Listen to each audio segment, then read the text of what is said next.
Guys তোমরা কেমন আছো? তো গাইস তোমাদের জন্য একটা সুখের খবর আছে। সুখের খবর নাকি দুঃখের খবর তোমরা ডিসাইড করো। তো গাইস কালকে আমি 24 ঘন্টা হিন্দিতে কথা বলবো এবং গাইস আমিও বলবো। হ্যাঁ, রুহি পারে না হিন্দি, আমি আহাত বলবো আর আরব বলবো। আর তোমরা স্টপ, তোমরা আমার চ্যানেলে ভিডিওটা দেখতে পারবা। সবাই হিন্দিতে কথা বলবো 24 ঘন্টার জন্য। বাংলা কথা বললে সে ডিসকোয়ালিফাই। তারপর দেখবো কে 24 ঘন্টার মধ্যে হিন্দি কথা বলেছে। কিন্তু এটা কোনো কম্পিটিশন না, মানে এটা তোমাদের ভিডিও, তোমাদের উৎসাহ করার জন্য ভিডিও।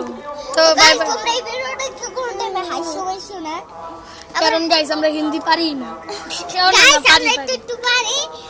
আমি পারতাম না। গাইস দেখেন আর হিন্দি বলতে যে দাঁত পেড়ে গেছে। না গাইস আমার হিন্দি, গাইস আমিও তোমার একটা হিন্দিতে একটা ওয়ার্ড বলবো তো তোমরা বাই বাই গাইস।